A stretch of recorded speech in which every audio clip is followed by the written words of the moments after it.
It's a Tuesday, and it just won't be the same without Super League Raw Weekly. On tonight's show, who'd be a pundit? Because you can't predict a season like this. We will be discussing all the main headlines from the weekend's action. Decision pending. Andrew Abdo had his say at the weekend. We will be unwrapping what he had to say about the NRL and Super League. The Round 8 Team of the Week will be announced this evening. All the news, all the gossip and all the transfers will get the banging or hanging treatment. England have their man, Brian McDermott, set to be unveiled this Thursday as the new head coach. We will be discussing the appointment. What will Oliver be saying? We'll find that out too. And John Cartwright exits the hero as Richie Myler is the pantomime villain at the MKM Stadium. We will be discussing what next at FC. All this and more on tonight's Super League Raw Weekly. You cannot beat a bit of weekly. This programme is proudly sponsored by BYD, the #1 electric vehicle in the world and the fastest growing brand in the UK car market. BYD and Super League Raw, building our dreams together. And the home of Super League Raw, the Bluebell in Warrington. Make this your pre- and post-game destination for the best food and drink in town.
So welcome along to Super League Raw Weekly on this Tuesday evening. You can't beat a bit of weekly, and straight into the chat. Hello, Glenn.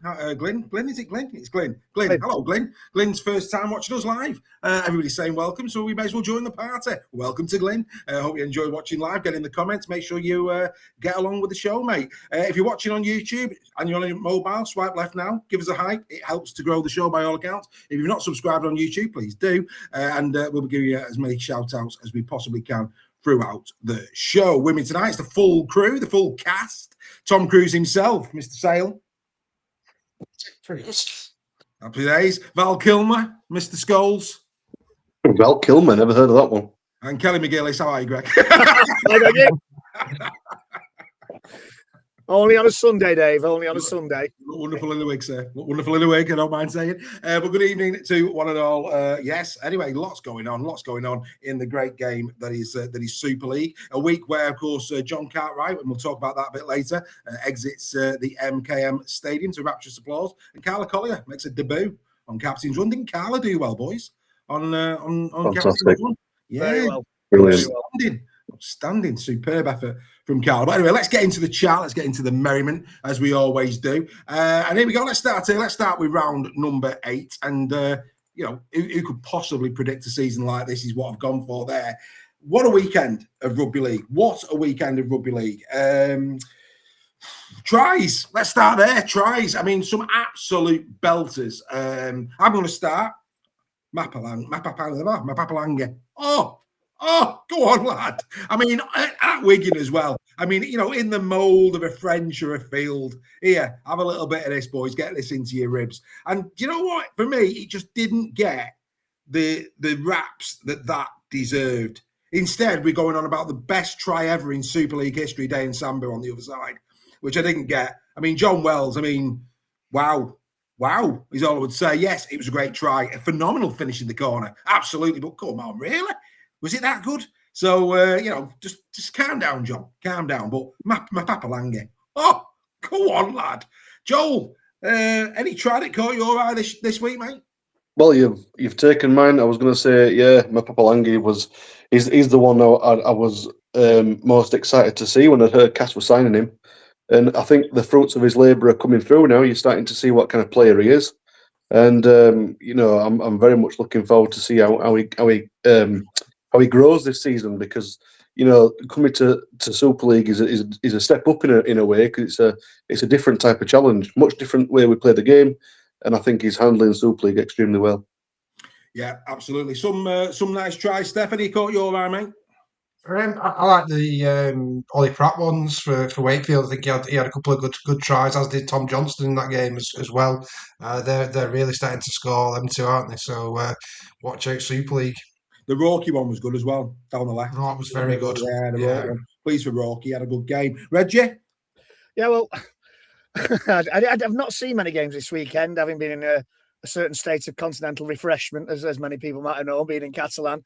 I like the George Williams one. I thought that was a great try before he decided to go back to his tent at half-time on the campsite. And then talking about Sambu's finish, I thought Jake Ulis's finish was equally as good for our first try against Catalan. So, I think Mapapalangi was superb. And going back to our game, not so much try scoring, but centre play by Faataape was excellent in that game.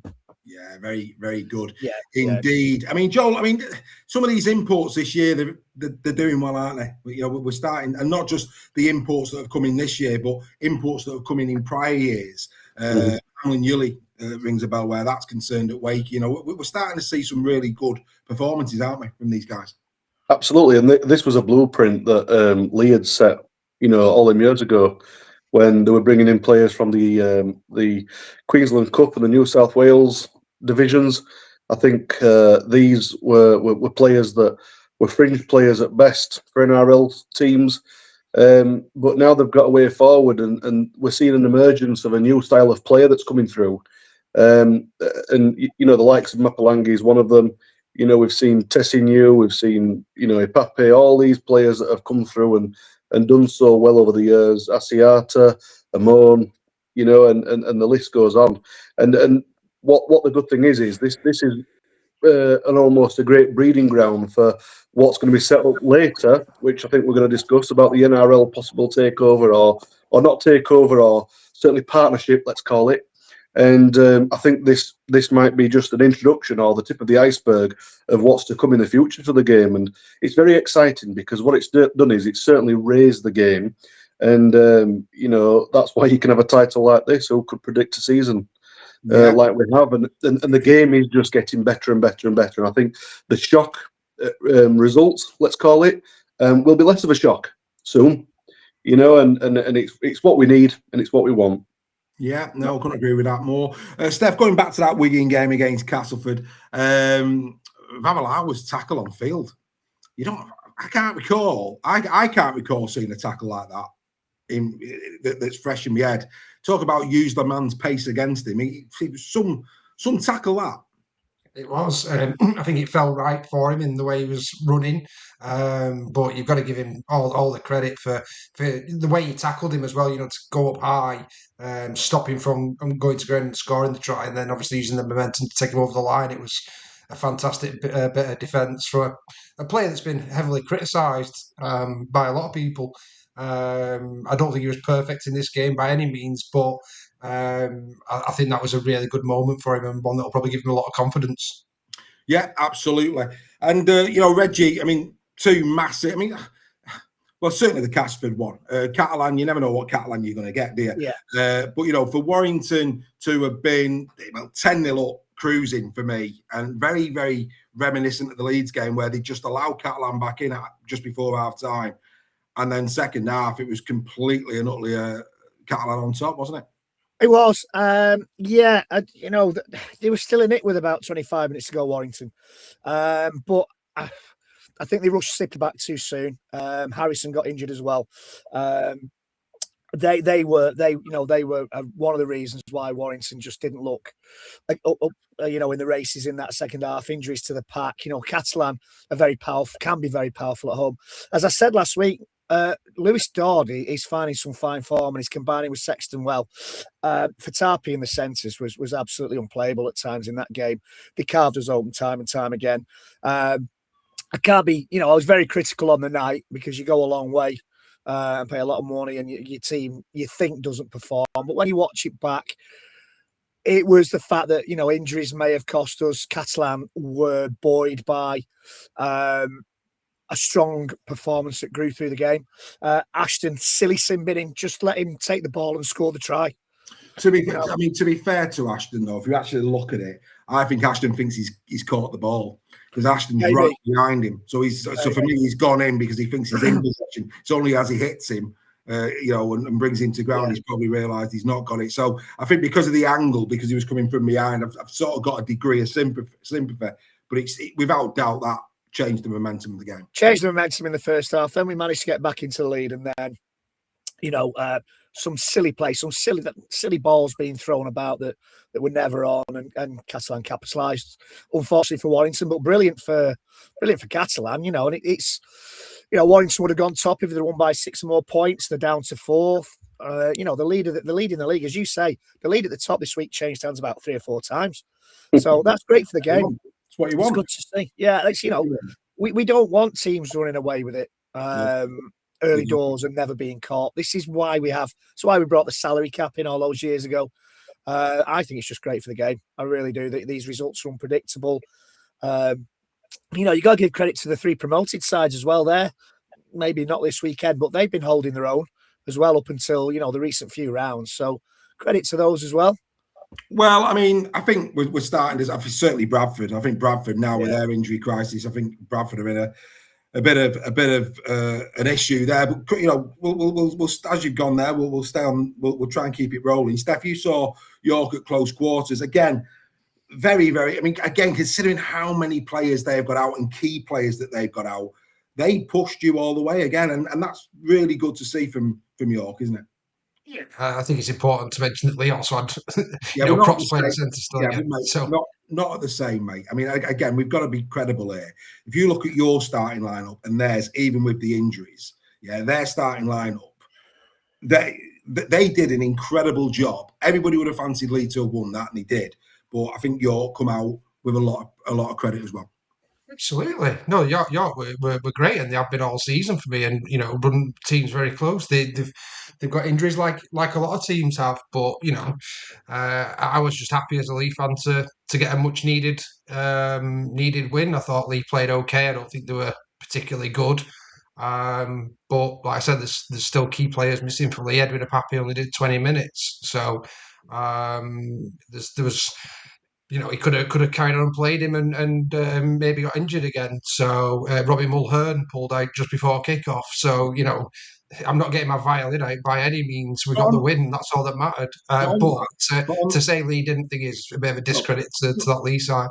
No, I think in terms of Lee, the fact that Mulhern went out, Alec Wiki come in, I believe he was going to be 18 man. Am I right? And he came in. No, and he was playing second row.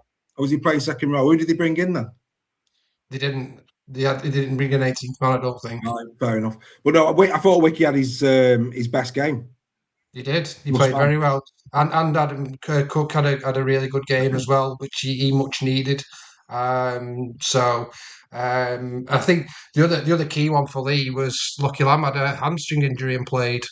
He was playing on half a leg for that game as well. So credit to him for stepping in. It is concerning that they're having to play players that are partially injured, but he stood up. But I thought Adam Cook had a really, really good game, and another player that's coming for a lot of criticism with him and Wiki at least. So good to see those two having decent games. Good evening to Volstagg. He's gone in with a super chat. Chin, my friend. Good to see you. Thank you very much. And an apology as well to the instant reactioners. In fact, an apology really as well to the podcasters as well. As you know, I lost a family relative. So I've been a bit all over the place, I'll be honest, this last couple of weeks. So not really been on my game. So apologies to not getting these up and at him. Normal service will be resumed this week, but hopefully you'll forgive me for that. It's been a hard couple of weeks. I don't mind telling you. But anyway, we'll move on and keep our chins up. Joel Castleford, incredible, absolutely incredible. You know, the 14-6 down at half time at the Brick, and you're thinking it's going to be a Wigan day, and then out they came. I mean, I don't know what Ryan Carr said at half time, but what a second half performance from the Tigers. Well, we've seen from some of his post-match interviews that, you know, he was going to lay it down thick on them after the game. So I think he was probably just trying to catch the early worm more than anything. You know, and it'd be lovely to be a fly on the wall in some of these conferences, especially with someone like Ryan Carr. You know, listening to the NRL boys or the Aussie coaches is much different to the English. And I know that on very good authority, and it's very interesting to see that, you know, Cass have had a bit of a very much of an up and down start to the season, and to be at the Brick for one is a hard enough task. To be down at half time, you're almost putting your cue in the rack, and all credit has to go to Cass. They didn't. They came out. They came firing, and that's what you've got to do with a team like Wigan, regardless of whether Wigan are on their top form or not. You know, that doesn't take anything away from how good Cass was, and it shows the resilience in them. My only concern for Cass, and this is the same for other teams around them, including us, is, you know, have they got the fortitude to keep doing that? You know, week in, week out.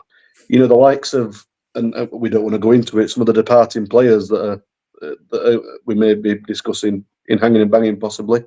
You know, with some of the players that could be departing soon, you know, what impact does that have on the squad? You know, is it going to help them? Is it not? But the fact is, they got the win, a much needed win, and it's going to give them a real big boost this week, because this is an opportunity for Cass to really, you know, put the strike down and get a second win in a row. And, you know, that can kickstart a season for some teams. And I really do hope for their sake and for the Cass fans that they get that, because, you know, I'd love nothing more to see another West Yorkshire club doing well. Well, you know, if you watch the captain's run with me and Carlo, I did say to Carlo that Wigan were on a 14-game winning streak going in that against Castleford.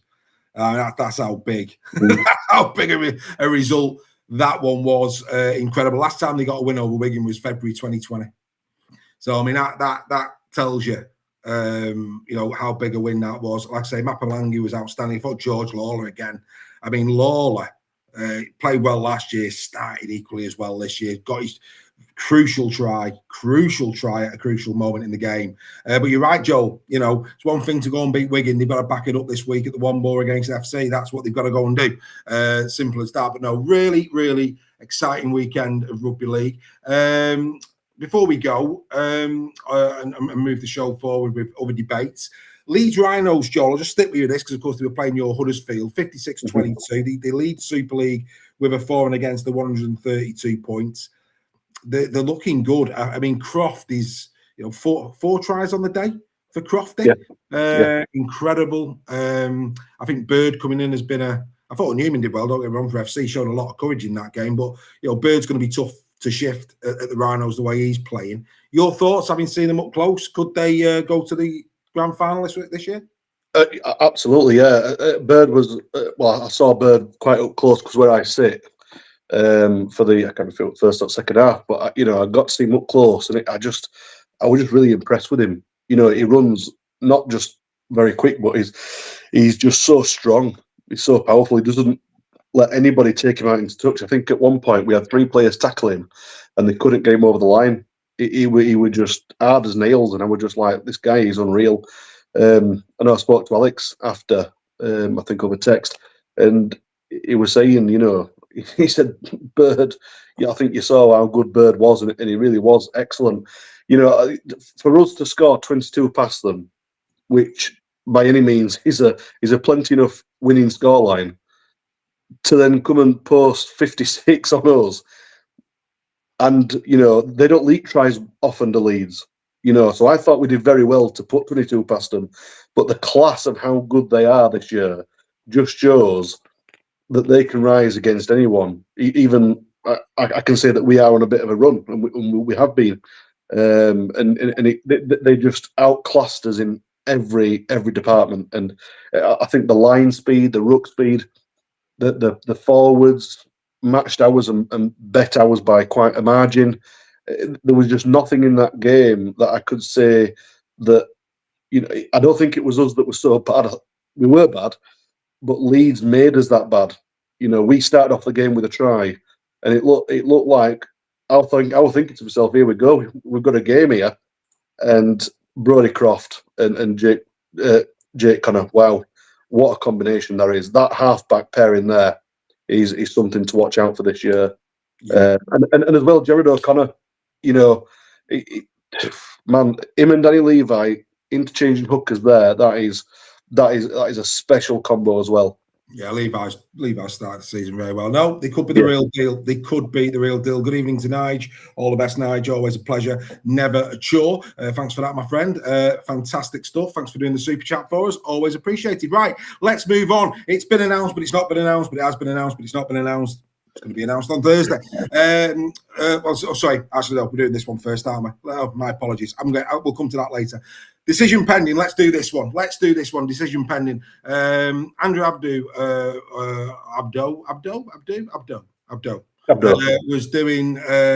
was of course all over Sky on Friday night, as too was Rodri Jones. We've been speaking about this for a few weeks, but we got a flavour. Not an awful lot, kept his cards close to his chest, but there was enough there for us to debate tonight. Steph, coming to you, of course, your concerns have been over the history of the British game and where it sits in all of this. And I thought when he addressed the FCKR and they want to build on those rivalries, and that hopefully will be the same in the northwest of England, etc. Did that strike a chord with you, and maybe your fears diluted a little bit?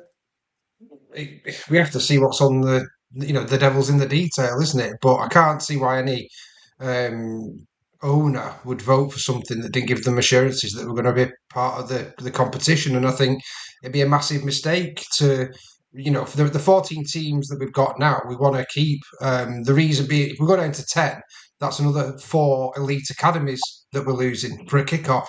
So, this investment in our youth comes from the Super League clubs investing in elite academies. And that's the only way we're going to get more player pools and things like that. So there's more than enough money to go around, especially with the numbers that are being talked about. It's more money than we've ever had. So I can't see why we would want to get rid of any current Super League sides. In fact, I think we need to go bigger. Like Matt Ellis says, we need to get to 16 sides. I think we need to bring London in. That's the obvious one, to get it to 15, maybe with a buy round for a club each week, which would help, giving a club a rest week. But it does sound positive. I just think these owners just need some form of reassurance that as long, and this is obviously subject to minimum criteria. I think that's the key thing, that from a club standard point of view, there's also got to be some onus on them that they've got to meet certain criteria to maintain their franchise. And as long as you do that, there's no reason to reduce the size of the clubs in Super League. Yeah, I mean, Greg, did you see the interview on Sky? I've read it. I've read through it. I didn't see it at the time. Because again, just going back to what Steph's saying there in terms of where this money's going to, what I found encouraging was there was a lot of talk of grassroots. There was a lot of talk about, this filtering down and strengthening the overall game, people playing the game, academies, as Steph is saying. So whereas I think for me, there's been a lot of talk about potential money, where that, maybe a bias in terms of Super League, listening to him, that I didn't come away from what he had to say with the little bits that you could glean from it, that was the case, that they're coming into this with they want they want to do exactly what's over there in the NRL, where it's about communities, it's about growing the game, it's about having elite academies, it's about having a strong second tier. We've all got our views on that. Did you have the same feeling? I did, and I think the important word he used was partnership. Yeah, it's a partnership rather than a takeover, and that kind of, that's an interesting word. And yeah, if this is right, and as Steph has said quite rightly, the devil is in the detail. What exactly does it mean? We don't quite know yet. But a partnership rather than a takeover sits more comfortably. I think we'll probably sit more comfortably with a lot of rugby league fans. And if there is that investment in grassroots rugby, there's that investment in women's rugby league, because that's close to my heart, as you all know. But women's rugby league over in Australia is growing exponentially, season on season. Good crowds, growing crowds. You saw what the Australians did to the Aussie women did to the England women a couple of years ago at Vegas, and if we can get, bring maybe even that Aussie mentality into it. I'm not saying, that's not being disrespectful, but that Aussie mentality into our game, I think that it can only benefit from grassroots clubs from under 10s, from under 12s upwards. And I'm looking forward to seeing the detail. But the word, as I said at the start, the word partnership was a standout word for me in what he had to say.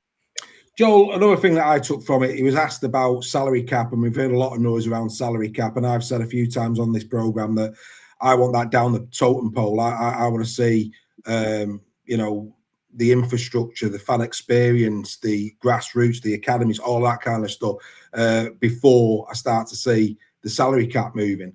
And he seemed to hint at that the salary, he didn't say it, but it was almost like we've got to make the sport grow to a point where that is, viable from a cost benefit perspective. Did you? What was your thoughts on what you had to say about the salary cap?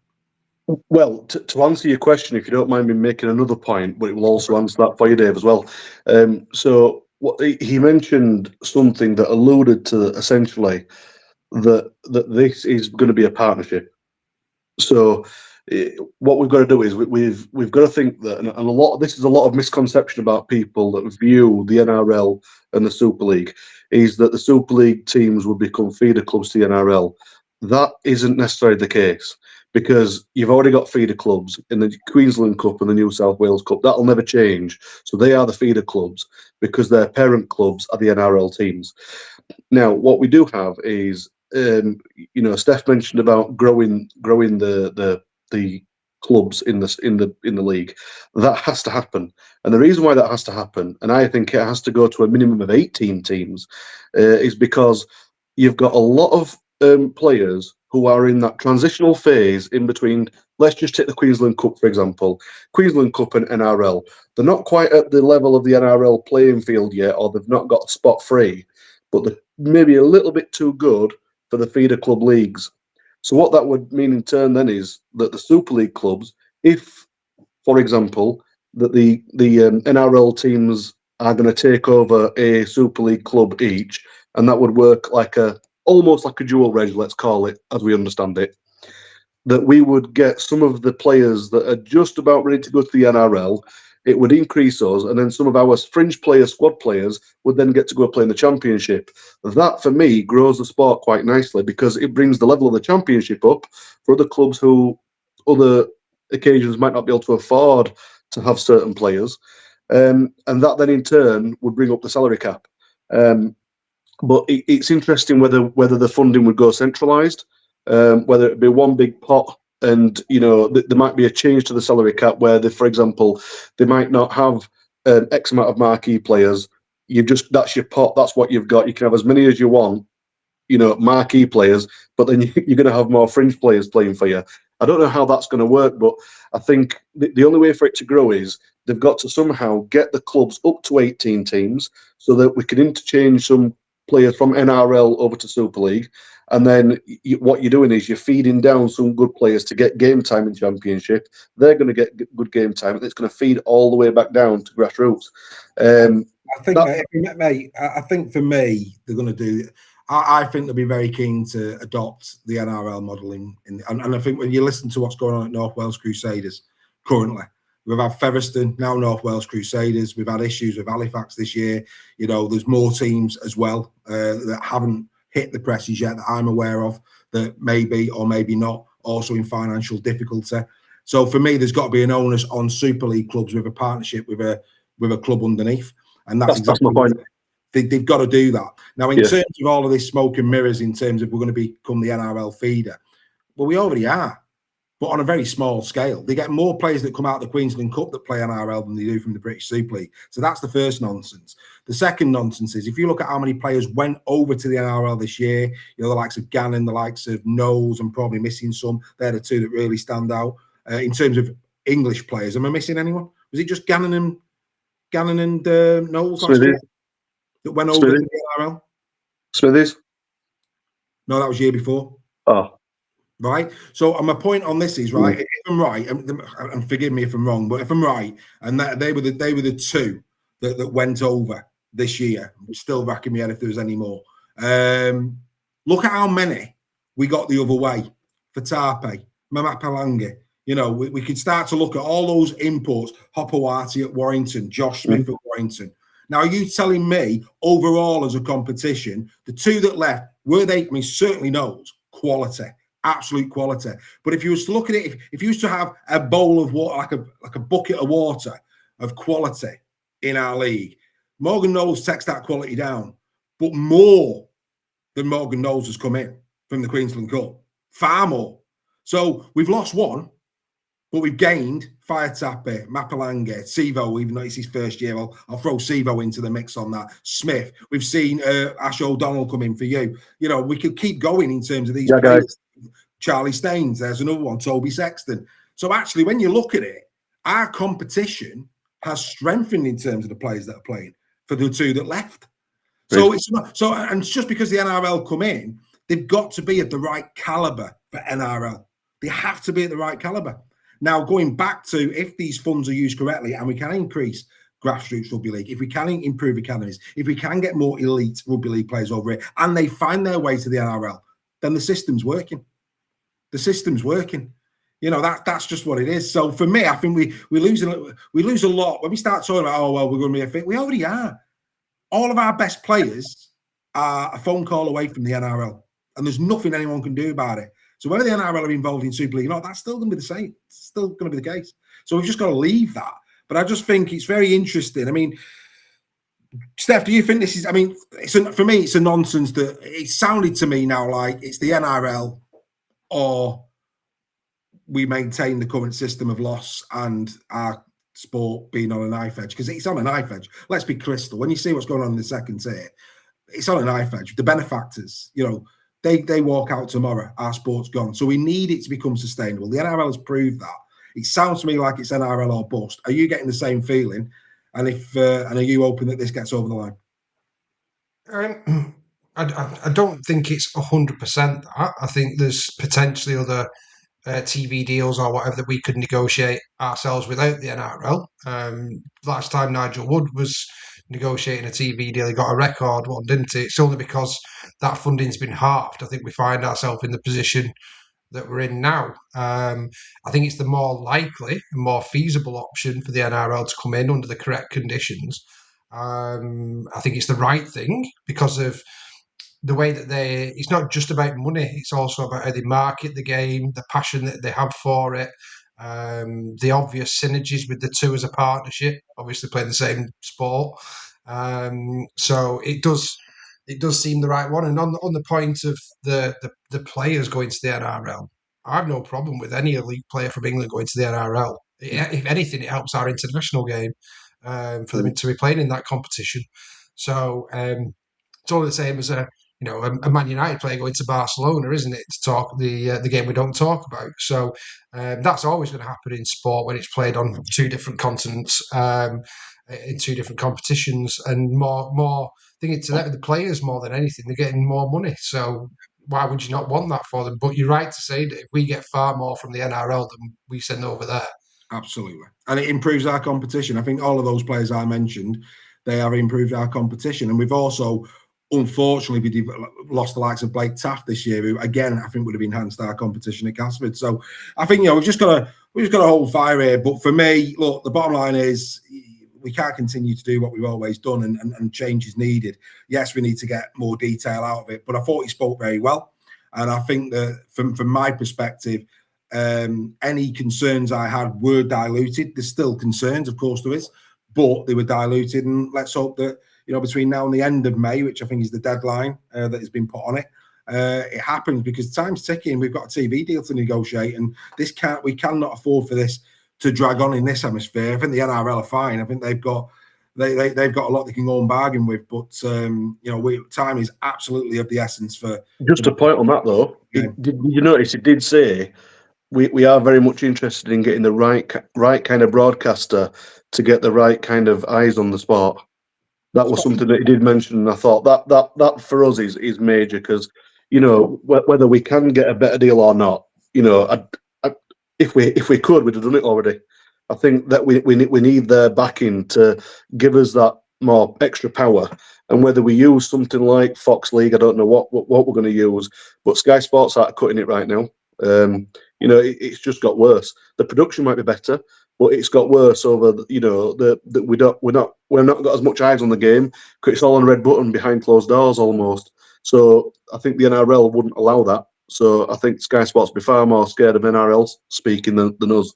I think without doubt it puts more clout in the room. There's no doubt, because they have got the, if they were stakeholders in Super League and had a massive say in contracts and things like that, they've got the card to say, well, fine, we'll just go off and do our own. I mean, he talked at great length about the Watch NRL app, which I've got, which is great value for money.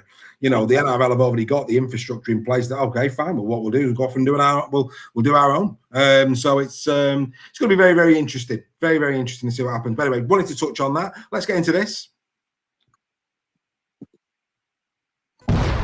Banging or hanging?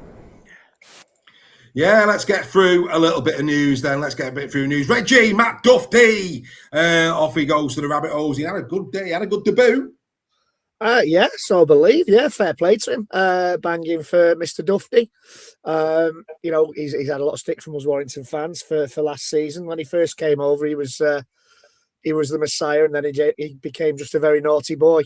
Banging for Matt Duffy. There's no doubt he's a very, very good player on his day. Maybe needed maybe some issues with attitude, etc., that we'll never get to the bottom of. But for me, pleased for him. Pleased that he's doing well. Yeah, absolutely. Yeah, delighted for Mr. Duffy. Joel, as a keen watcher of the NRL, there were some absolute barnstormers this week, some absolute beauties. Dolphins, Panthers. Oh, what a game that was! I mean, it was over at half time, 18-0 to Penrith, and then back came at Herbie, Farnworth, Tecker, Bow Farnworth. Great form. I've really felt for the Dolphins that, having come back to lead in that one, to then lose on Golden Point. That was a belter, wasn't it? Well, put it this way, he's not losing his England cap, that's for sure. No. And I think he could probably do the same job when he's 40. He just, he doesn't seem to get any worse, does he? Year on year, he just seems to get better and better. And even the NRL, I think the NRL is just, that's getting better each year as well. And it's a bit hard to, it's very hard to say that, because the NRL's always been a great product. But I've noticed over these past 2 years, it just seems like every club's just getting tighter and tighter together, and you almost just can't call the season. Now, the thing I love about the NRL is that, and I will say this about the NRL, it's not the norm to see what happened this week. So, for example, as I've said, Dolphins 18-0 down at half time. Back they come in this. I mean, there's been exceptions over here. Catalan Saints always lives long in the memory there. Come back in Magic, but over there it's virtually every week. Like West Tigers this week against the Brisbane Broncos. Greg, cracking game, Golden Point, superb game of rugby league. Yeah, Broncos have had a dodgy start, but have been involved in a few close games in recent weeks against the Cowboys, especially a few weeks ago. What a game that was! Incredible. But yeah. And it's another one. We were talking earlier on about Super League being up and down this season and not predicting results, and can't predict results, and teams pulling performance out of the bag that you don't expect. The NRL is like that week in, week out, and this is what we want in our league, our top league as well. Well, all through, it's just great. They're just great games to watch. It's so entertaining. If you could get the atmosphere in the grounds to match it, it'd be absolutely brilliant. A lot of players, most of the players who come over here say when they first walk out on that pitch, they can't believe the noise from the crowd. So, imagine if we ever got Super League to this level, the noise.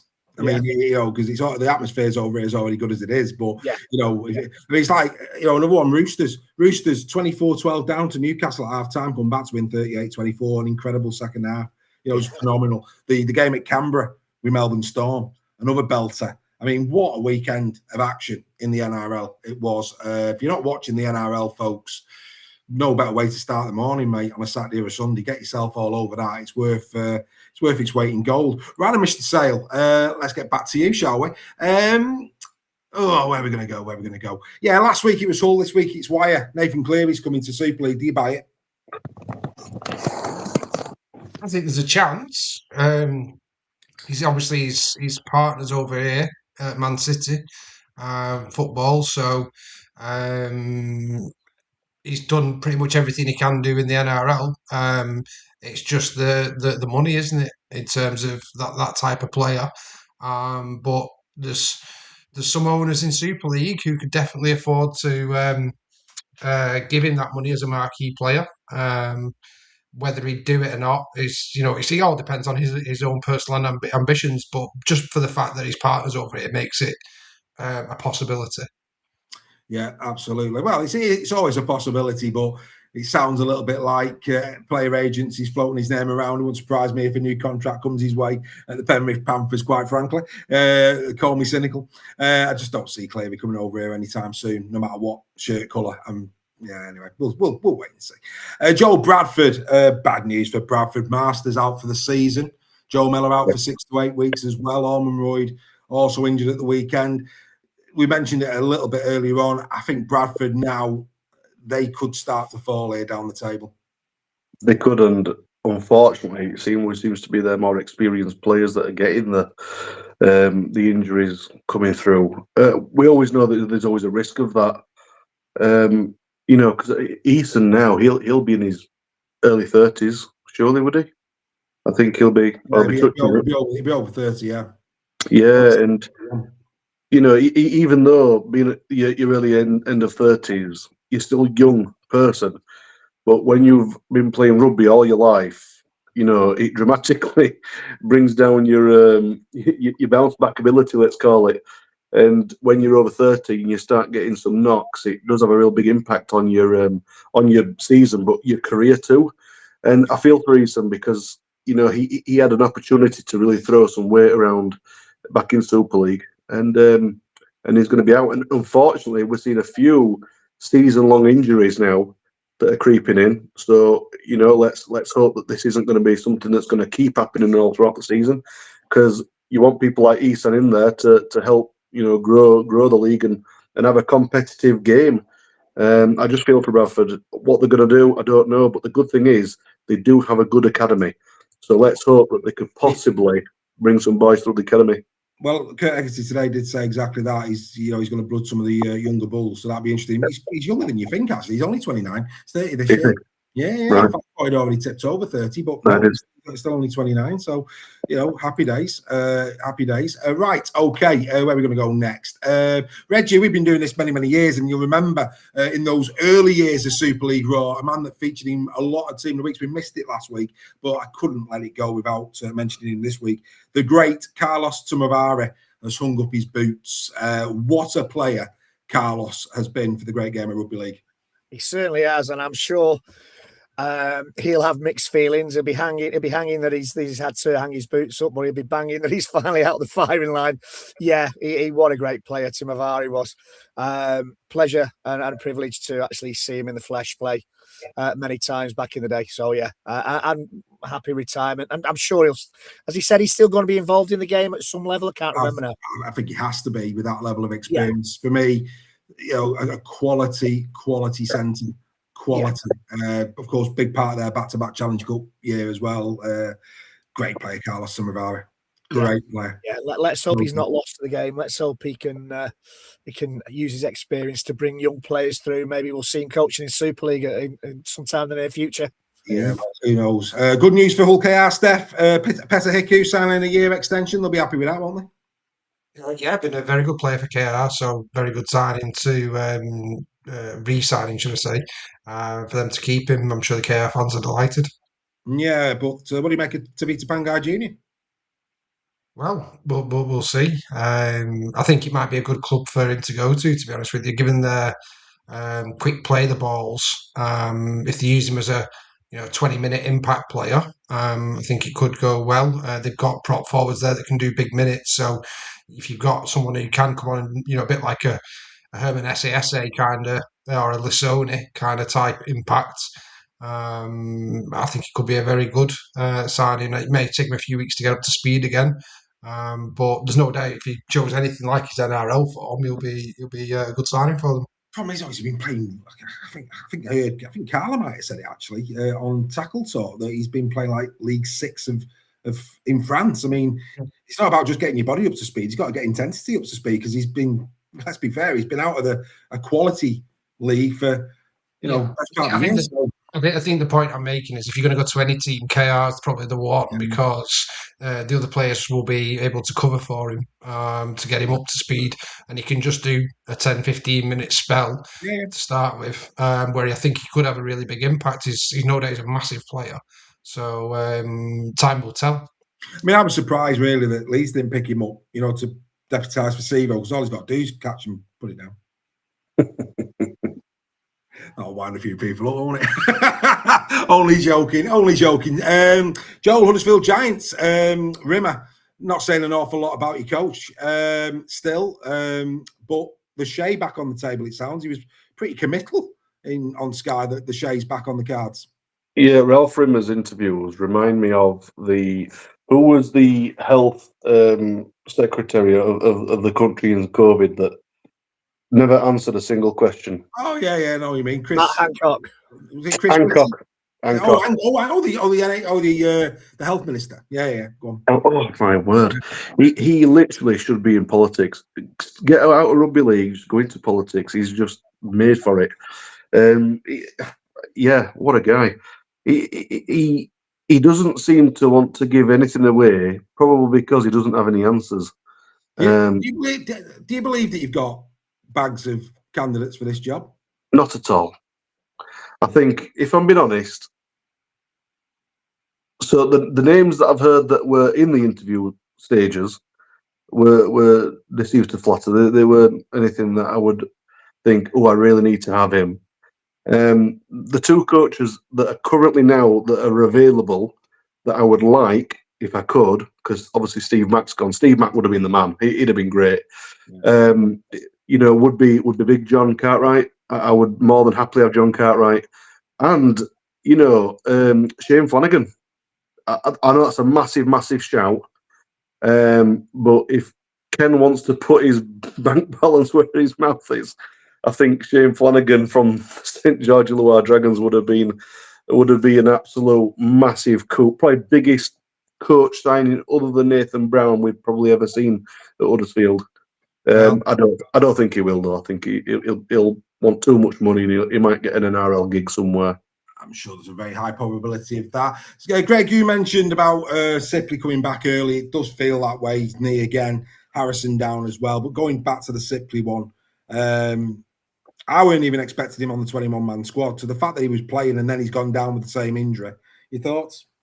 Yeah, rushed him back too soon. I think probably Sam knew that their pack was going to throw everything at us, and quite right, he was too. Yeah, it's a tough one. We sent a lot of players out on loan. He brought Max Wood in, who I think has got a great future in the game. I'm not going to say the P word. Doesn't seem to float the boat of the Warrington coaching staff for some reason at this moment in time. But when he came on, didn't put a foot wrong. I would have rested Sipley another week, if I'm being honest, because we've got a big game on Friday. So, yeah, that's hanging for Warrington because he looked impressive in the opening part of this season. We made a mistake keeping him on the field. Was it against School in the Cup?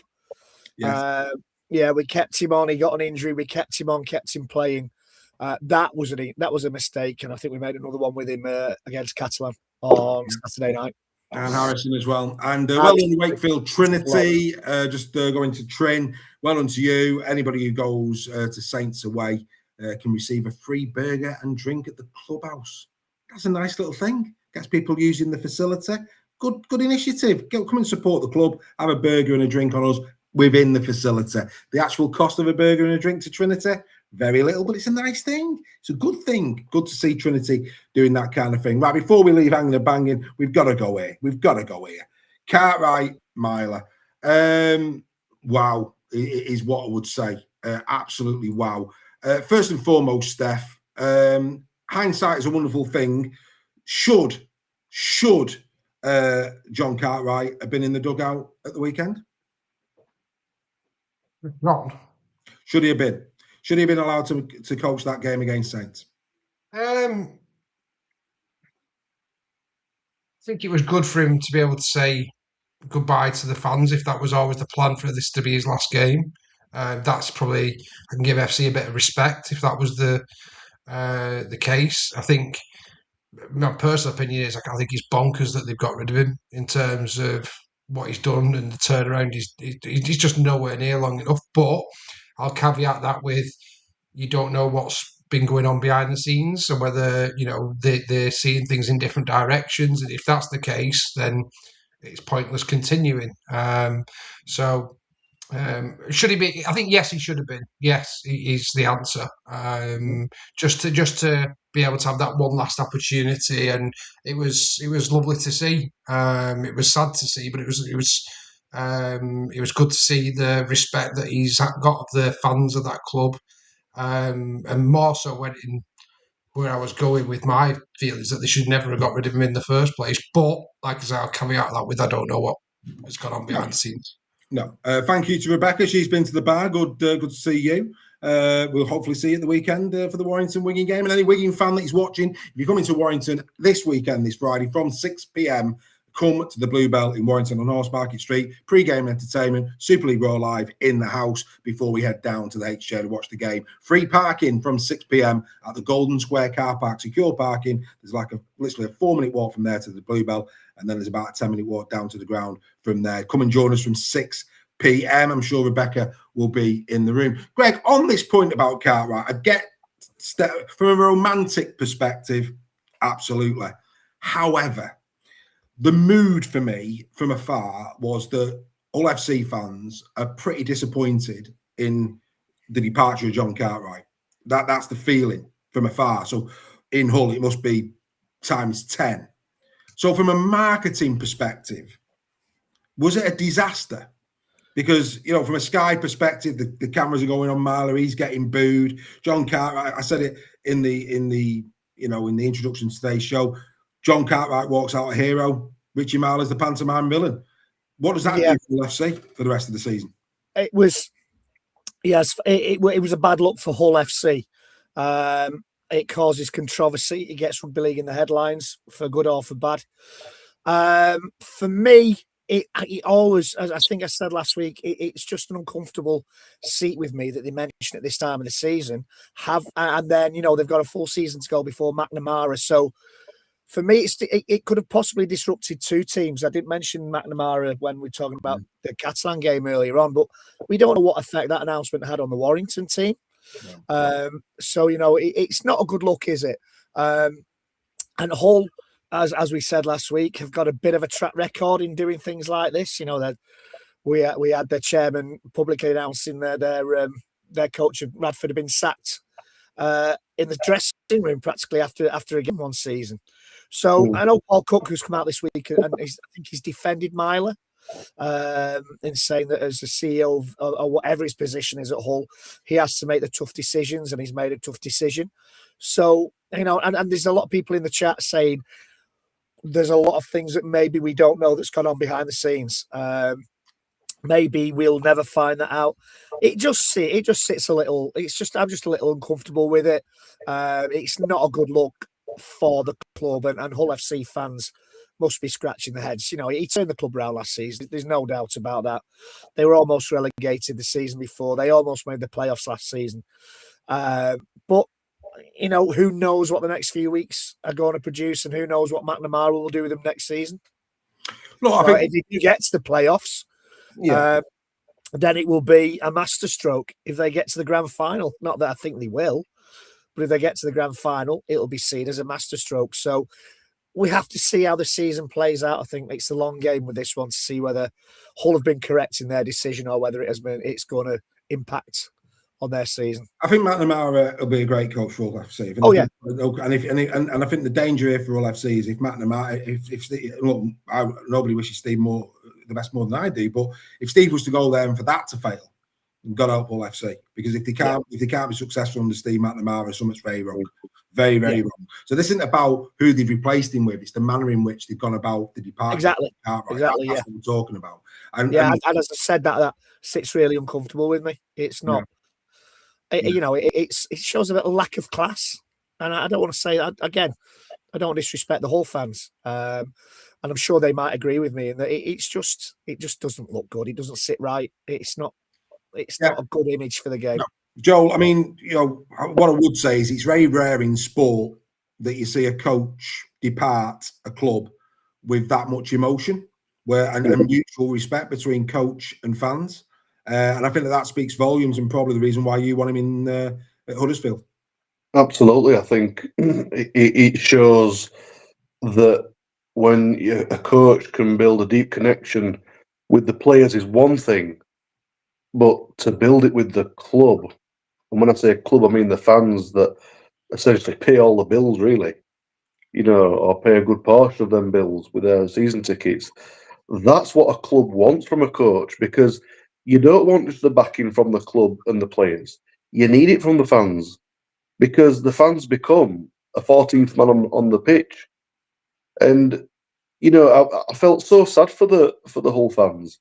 Yeah. It must be awful having to go to a game where you're seeing him booing Rich Myler, and the fact that he was smiling, I just think, come on. But what's he supposed to do, mate? You know, he's got to keep his head down and not react, because what happens then is people really turn on him and don't like him, and then if you have people that don't have faith in the club because of the people at higher ups, it can unfortunately lose season ticket sales. Now, I'm not saying that's going to happen, because LFC fans are some of the most loyal fans ever. They'll probably go support them in 10,000 if they were down 4 leagues.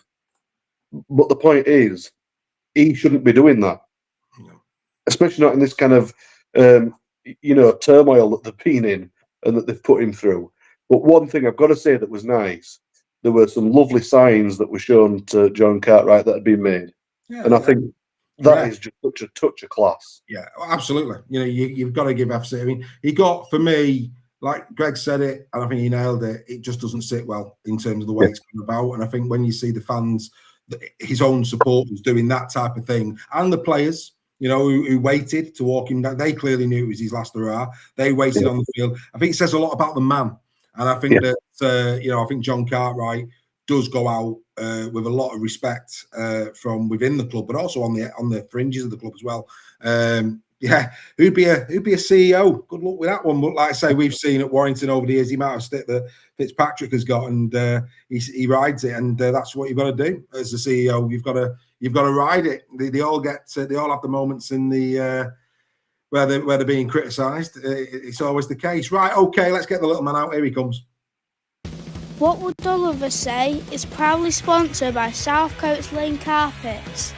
From shag pile to vinyl, nylon to wool, you are guaranteed to find the right fit for your home. Contact them today and tell them Oliver sent you.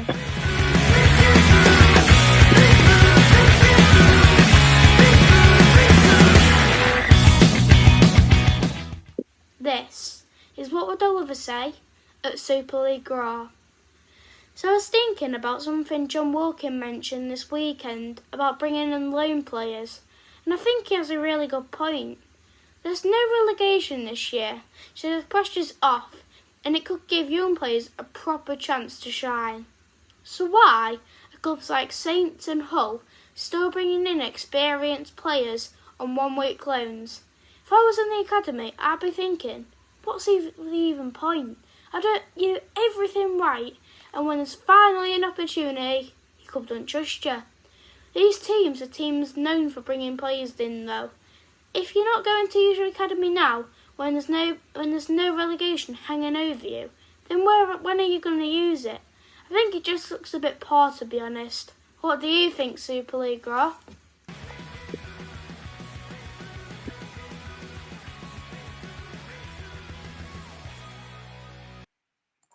So what do we think Super League Raw? Steph, come to you first.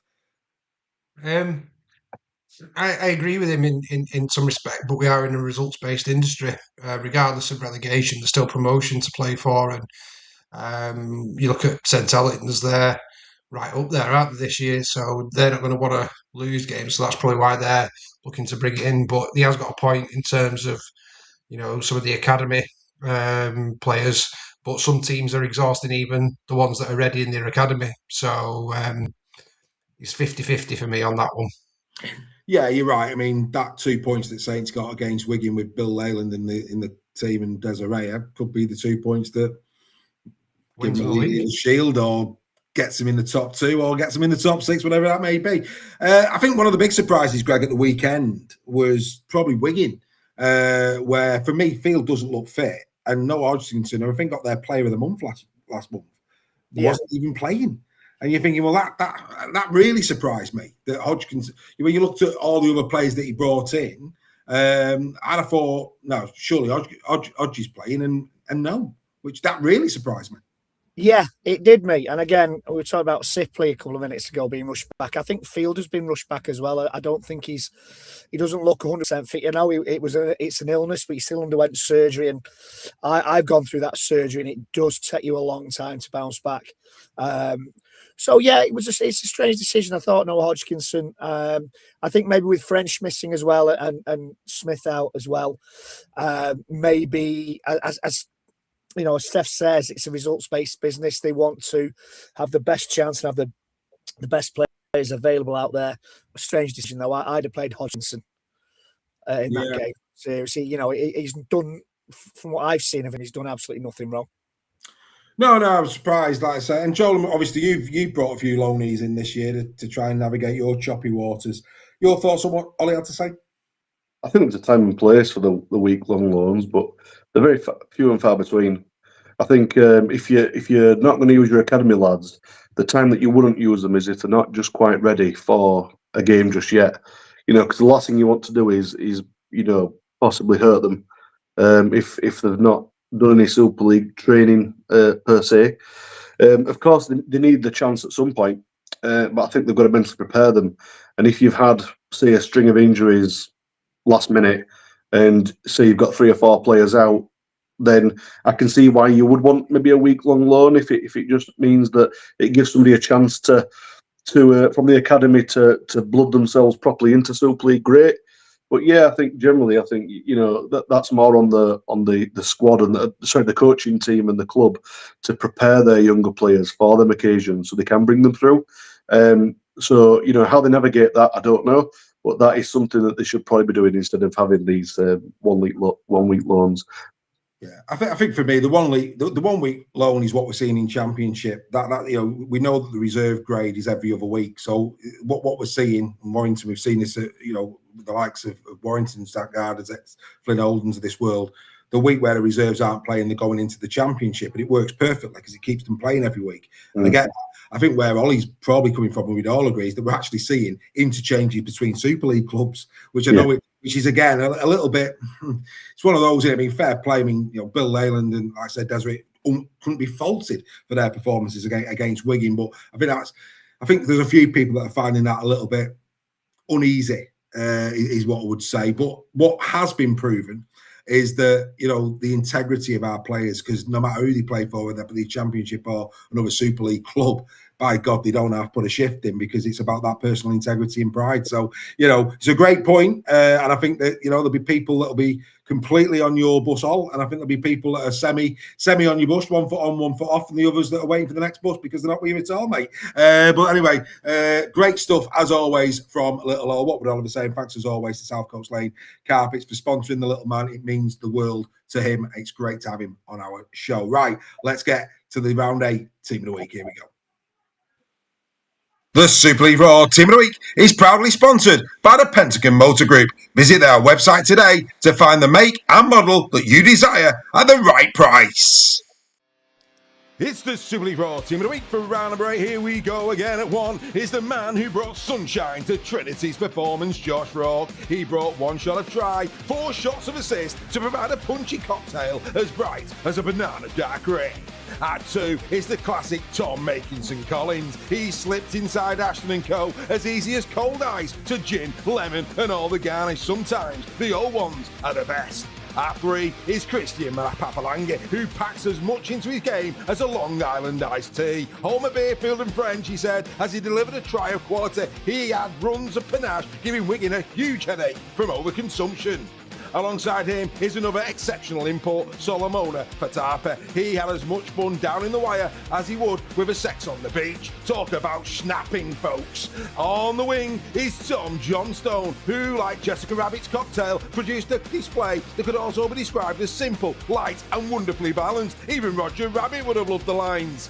At standoff is Brodie Croft, who had a happy hour for the Rhinos. He was speaking a different language on the field, and the Giants would have been happy for it not to have happened to them. Don't believe me? Watch the replay, folks. At scrum half is Lewis Dodd, who continues to answer his critics. He may not have been to the Rabbitohs taste, but on this occasion, it didn't matter what the ingredients were in the shaker. All that mattered was that Doddy shook it to the left, he shook it to the right, and he battered the wire all night, oh baby. At 8, you can have an espresso martini, but Alex Walmsley is no standard offering. He has more depth, perhaps an amaretto version, as he continues to make meters and busts more than any other prop in Super League. At 9 is the one who may be a little smaller on the pitch, but packs a punch. Get your shot glasses out, folks, for Jez Litton. Just like a flaming sambuca, Litton brings the fire and a lasting finish time after time.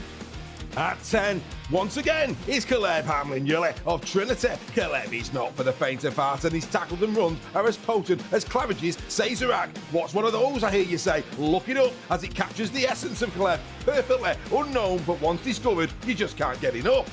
At 11, back for the Leopards and showing how important he is Frankie Holton. His defensive efforts are as delicious and lip-smacking as an Aperol and limoncello spritz. Simply brilliant.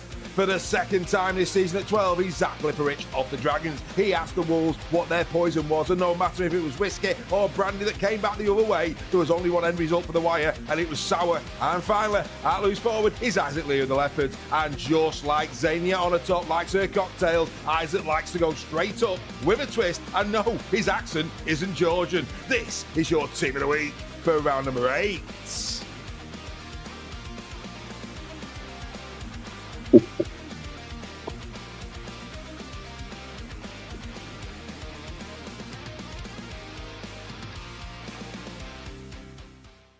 So there you go, the Team of the Week for round number 8, gentlemen. Reggie, we'll kick off with you. Team of the Week, sir? Yeah, well, I saw the Catston players up and close, and unfortunately, they deserve their place in that team for me. Although I still say that second try from Meginson was the most forward pass you will ever see in the history of rugby league. But never mind, let's move over that. And Frankie Holton, I think, he's so overrated outside of Lee, Frankie Holton. I think he's a great player.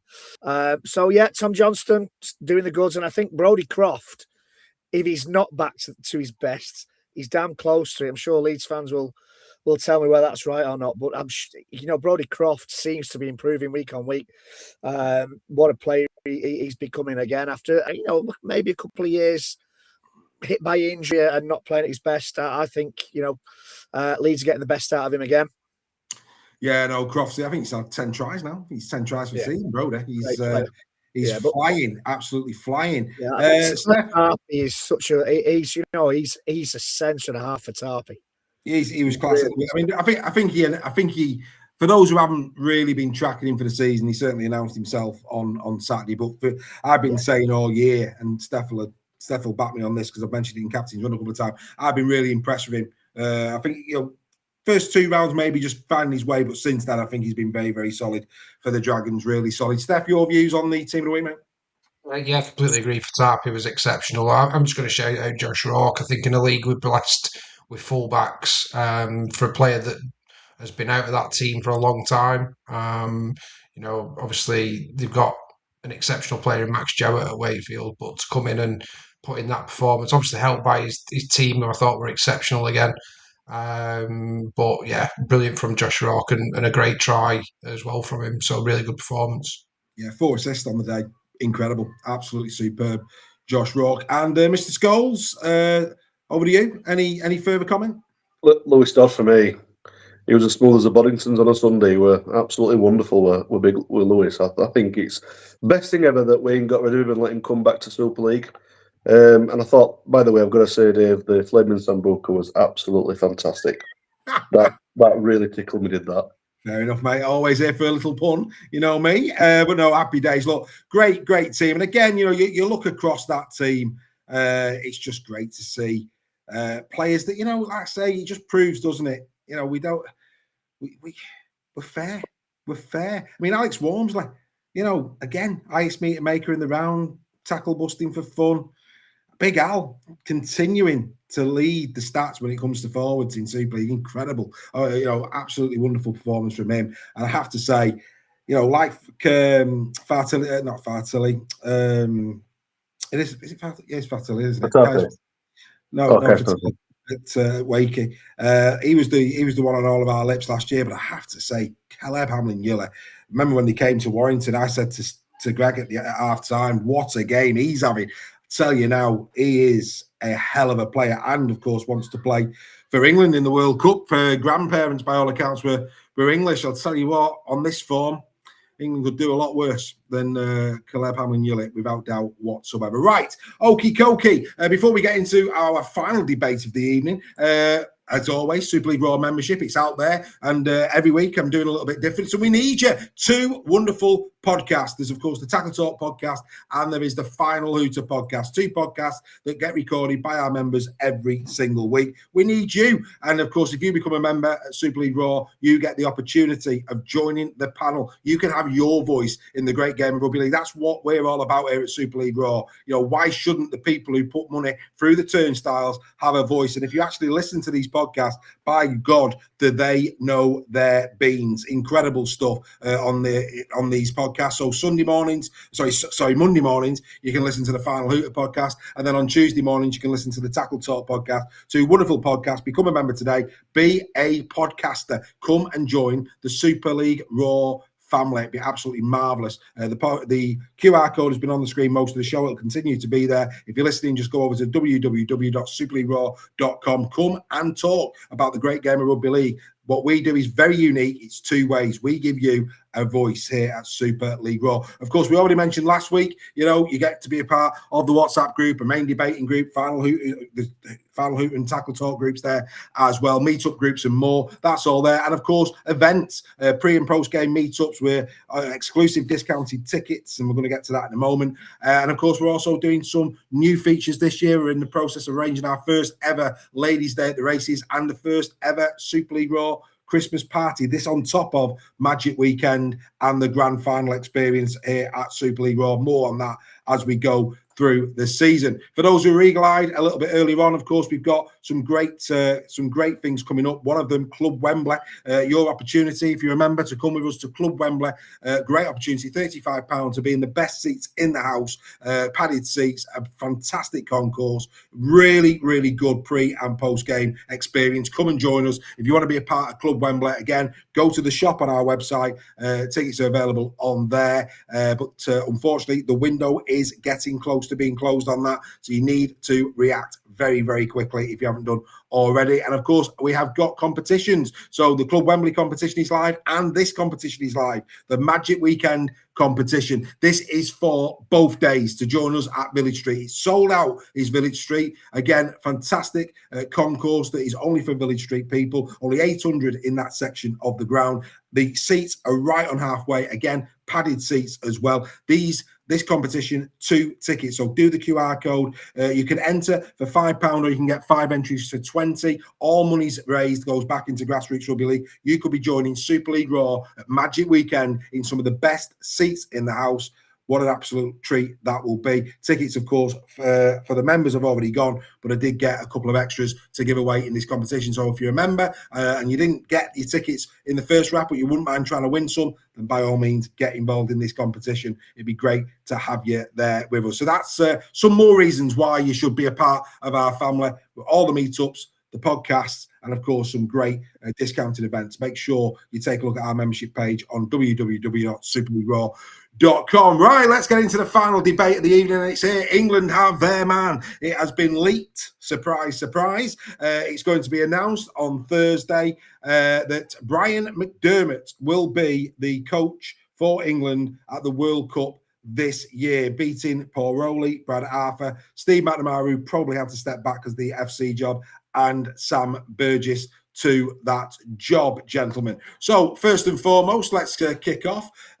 Joel, start with you on this. McDermott, for you, is he the right man for the job? Paul Rowley would have been my choice, but I can see why they've got him. You saw what he did with Leeds them years ago. It was absolutely, the catalyst about playing the rugby that they did. He's a very strong leader. He's a very old school type coach, and I think his stint that he's done in the NRL will be a massive, massive, bonus that he'll come with.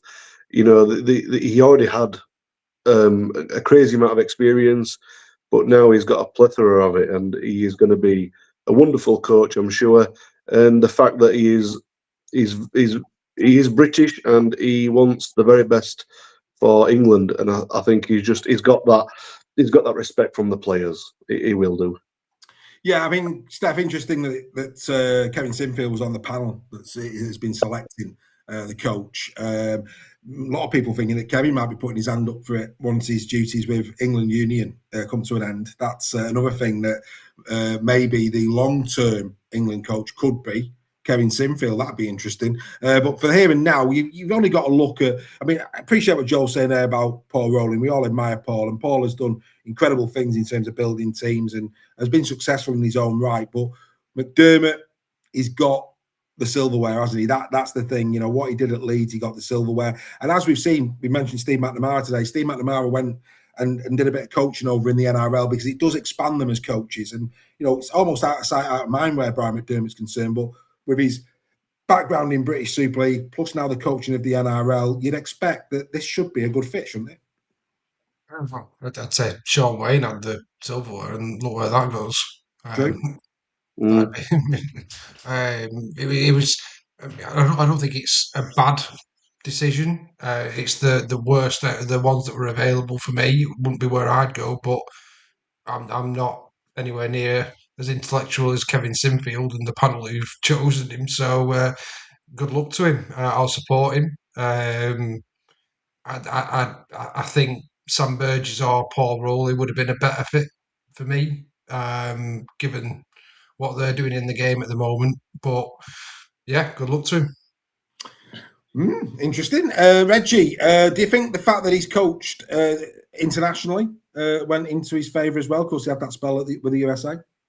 I think so. Yeah, I mean, we talked about this a few weeks ago. I was the only one who said that for me, McDermott would be the obvious choice. I got some pelters in the chat, and you guys went for Rowley as your choice, which is all opinions. For me, he has the silverware. Yes, Steph says Sean Wayne did, but he's not got that club affiliation that maybe has clouded Wayne's judgment over certain players to bring into the team. We saw he left certain players out of that Ashes squad that left us scratching our heads and brought players in that we thought they're only in there because they're Wigan players. Of course, he left December out, which kind of negates that argument. But for me, he's not got an English team to be affiliated with. He knows how to deal with egos, having managed at the top level with Leeds and massaging egos there, and skillful players that he had under his in his charge at Leeds. He's got the trophies. He's in Australia, which means he can keep an eye on. This was in one of the chats in the week that he's in Australia, therefore he's out of the game. I think that's a perfect place for him because the NRL players from the NRL will be the backbone of 4 or 5 teams that we will face in the World Cup, maybe more. Even the Lebanese have got Australian NRL players in their side. So for me, I said a few weeks ago that he was the obvious choice for me, and I'm quite happy with it. I think Rowley and Burgess. Rowley has proved himself an excellent coach in pulling players together and moulding a team. Sam Burgess, for me, still hasn't got that experience, and his kind of success rate hangs in the balance this season. A little bit of Warrington. He had a great first season, a poor second season. We'll see how he goes this season. So for me, Rowley, let's see how he does at St Helens. Burgess might not be at Warrington this year. Let's see where he goes and how he does when he's at another team.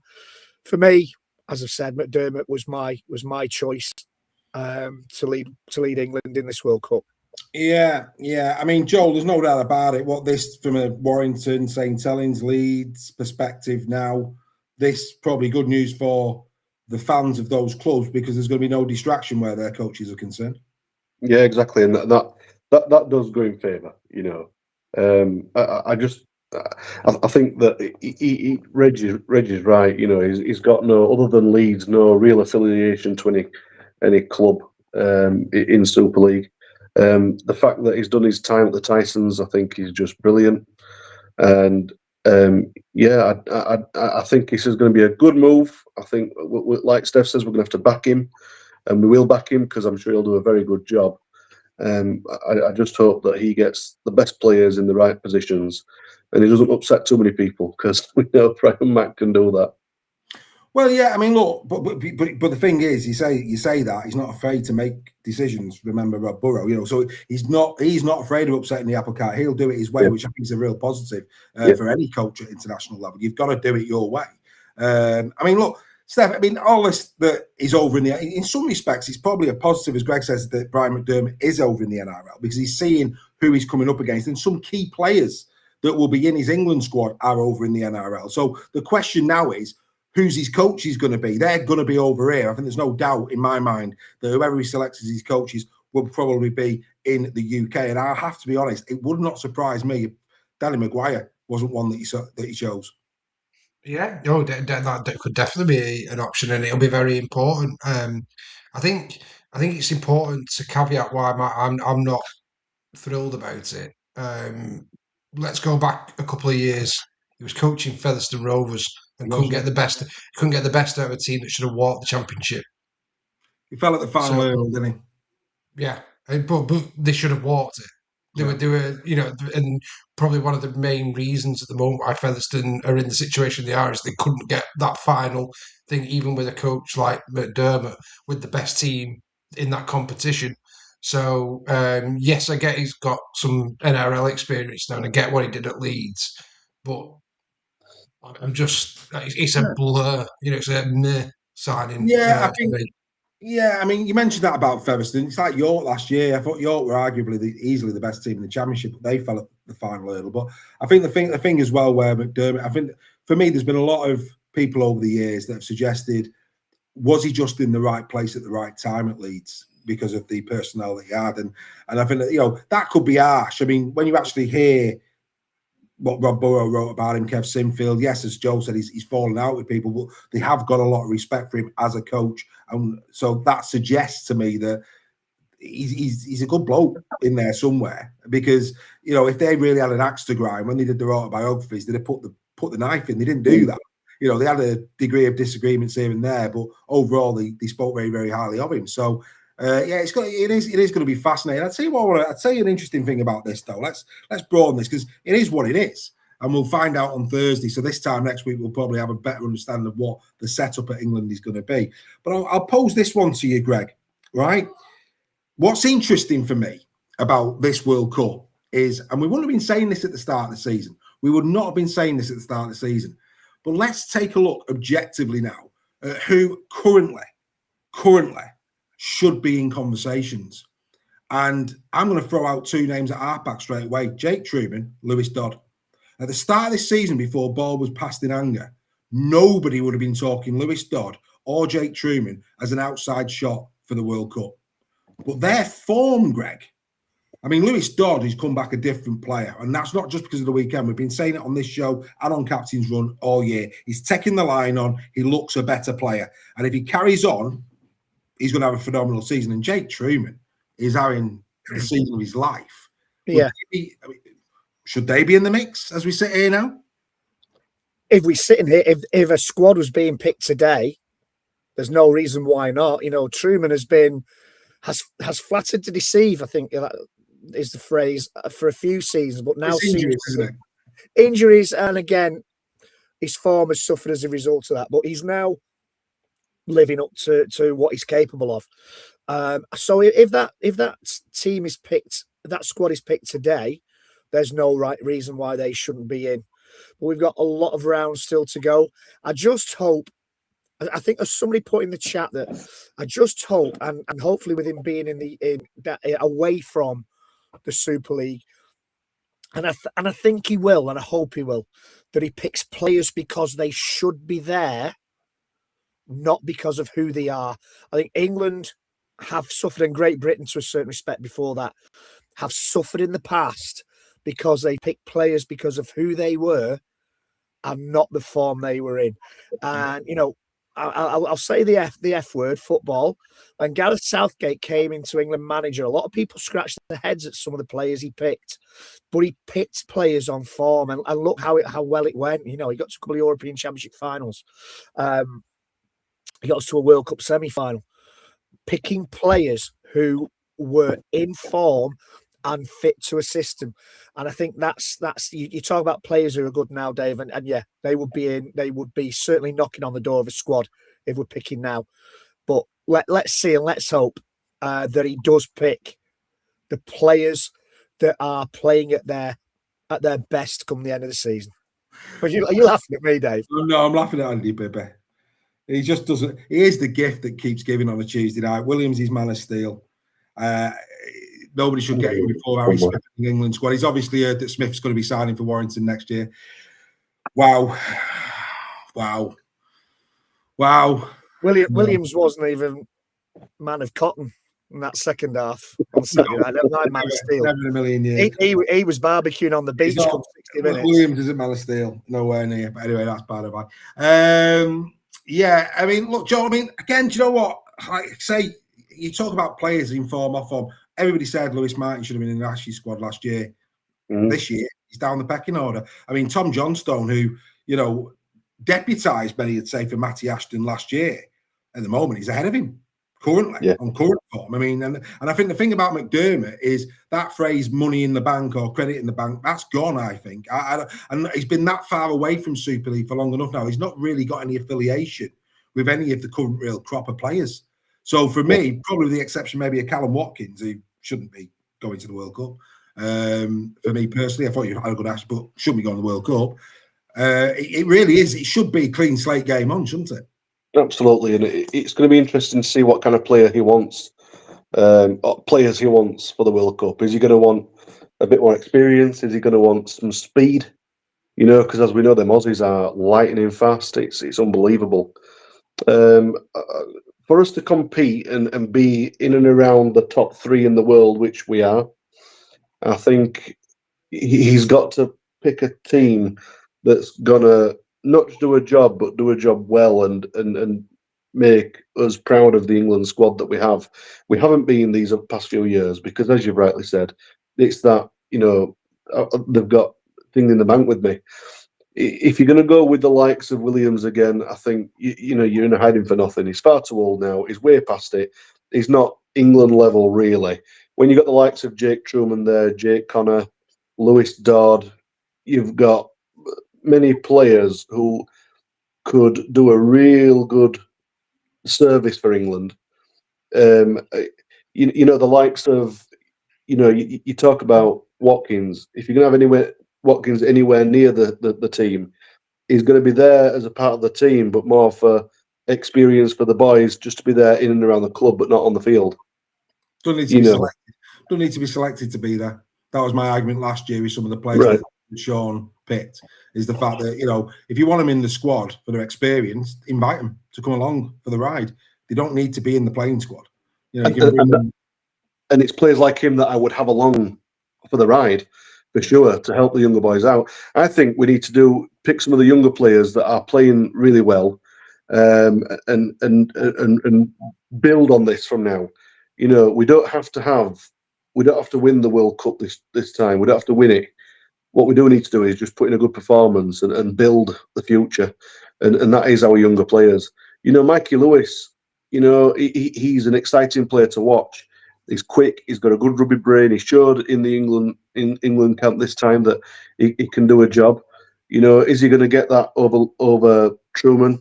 Don't know. Truman's the informed, you know, player right now that I agree with you, Dave. I think should pick.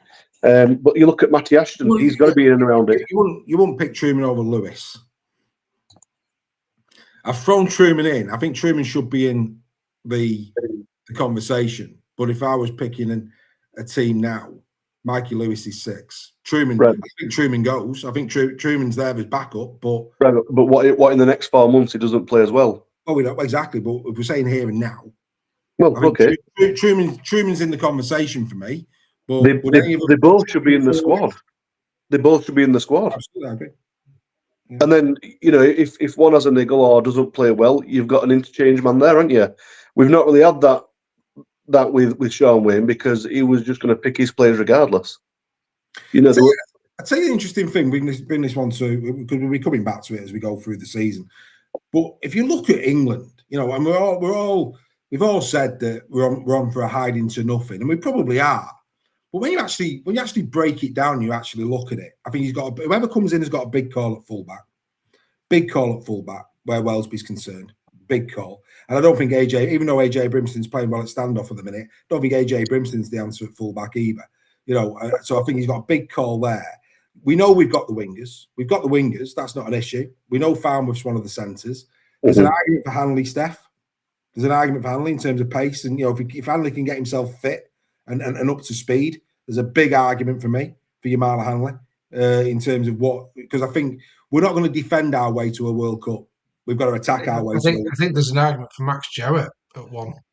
There's an argument for Jowett. I'll tell you what, and there'll be people now who, quite frankly, I'm just going to say it, clearly don't know rugby league if they disagree with what I'm about to say, but Jack Broadbent won't be a bad shout either. You know, Jack Broadbent won't be a bad shout either. You know, for me, Broadbent at KR, he's so underrated. He's absolute class. So again, you're right, Jowett. I probably Broadbent, but Ollie, you couldn't argue with the way Ollie's played. But for me, I think Broadbent he's won what he's won. He's been around KR now for me. Broadbent would be it's going to be interesting to see who he puts at 1. Really interesting to see who puts at 1. For me, it's Connor and Lewis. You know, that would frighten. If you could keep the heads on, that's the problem. Is up here. It's not the ball playing element. It's just them staying focused and play like they did in 25. If they could play like they did in 25 at international level, that caused the Aussies some problem. We've got the interchange 9s of Walker and Litton. Perfect. We've got all the NRL boys in terms of Smithies and the likes, you know, Morgan Knowles coming back, you know, who can come and really add depth into our back row. Hamlin Yully, who we spoke about today, I'll tell you what, there's worse options than Hamlin Yully to go in the front row. So for me, I think as the season goes on, if these players continue to play as well as they are at the minute, or dare I say, improve even more, I think we've got to go down with a little bit more optimism than we're giving them. I mean, we've all said semi-final rugby league is a minimum. It's a minimum. But anything can happen in 80 minutes. Just ask Wigan and Warrington this weekend. Anything can happen in 80 minutes of rugby league. So for me, I think he's got some critical decisions to make. I think fullback is in the modern game. We've all said it. We're blessed with how many great fullbacks we've got in Super League. But I think that decision for the World Cup is massive. Who's playing 1? That is a huge decision. as we get to the back end of the season. I'm sure we'll discuss that. Right, boys, let's just have the last few minutes looking ahead to what should be a very intriguing round number 9. None more so than the game that beats Leigh and Huddersfield to the Sky production on Thursday, and that is York Knights taking on Toulouse Olympic. In its own right, this is a big game. Both bottom of the table currently. Both don't want to finish bottom of the table. Neither wants to finish bottom of the table come the end of the year. This is a real ding dong in their little mini battle, and I for one am really looking forward to watching this one because I think it'll be a great game. What's your thoughts on this one, Steph? Yeah, it should be a really good game. Unfortunately, I won't be able to watch it. I'll be at the Leigh Huddersfield game.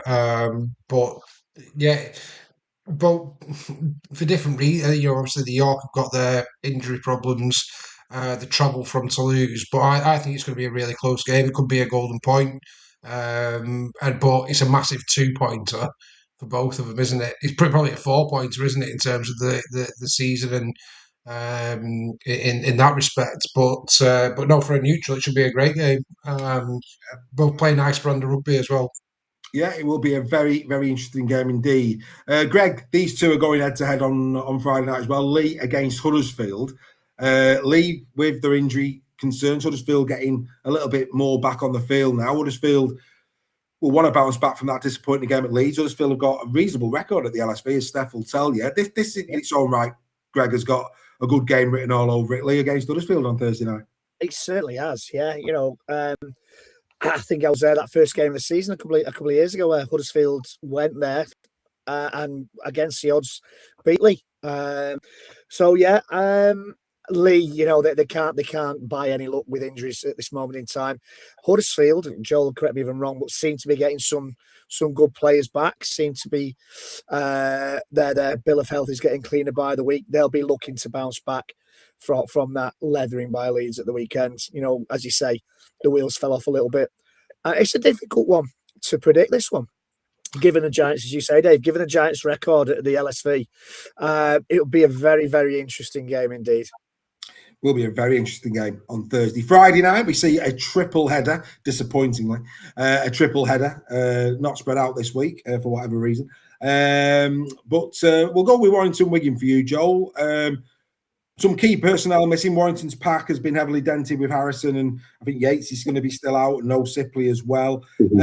As opposed to Wigan, of course, no Harry Smith again. He'll still be out, as will Sam Walters. Jyfield still not looking at 100%.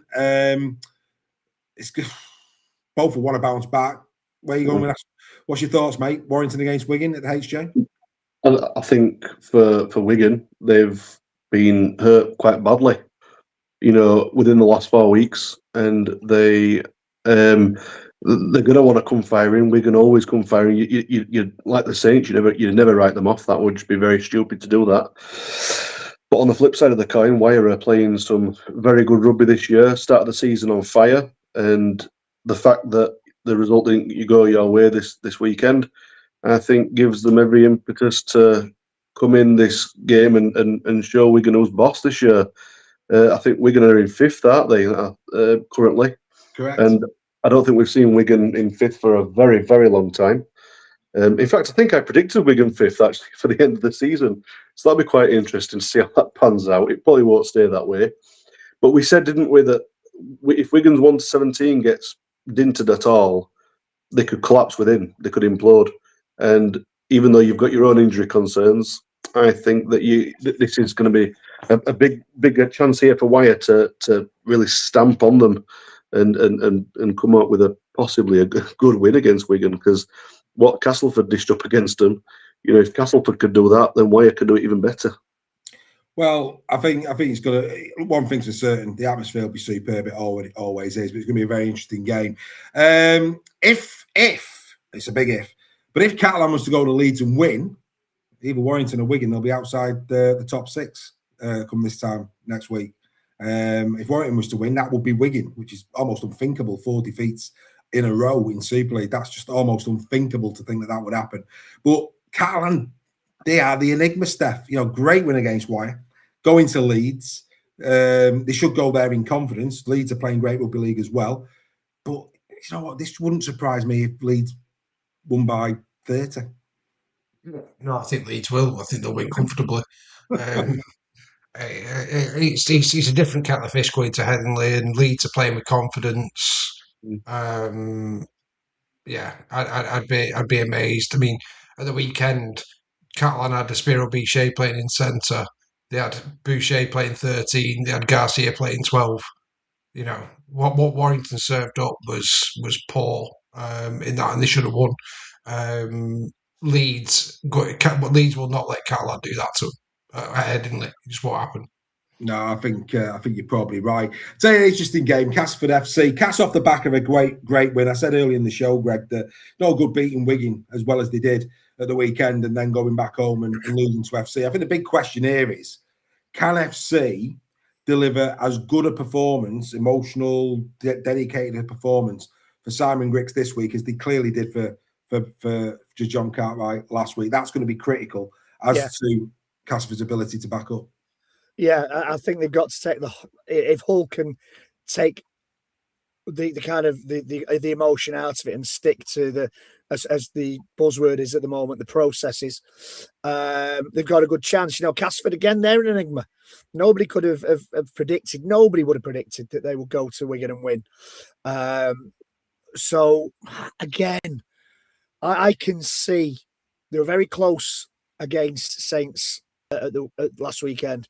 I can see Hull turning this round, and I can see Hull winning that one. Be very interesting indeed. Yeah. Simple one here. Bradford, Hull KR, we're expecting a landslide, so we won't go near that. I think that could get very ugly. Disappointingly for Bradford fans, I think KR will just go there and just do what KR do. Simple as that. So that leaves us the final game of the weekend, 5:30 kickoff on Sunday. It's on Saturday. What a beauty! 2 games Saturday. Bradford, KR, and Saints against Wakey. Tea time fair, Joe.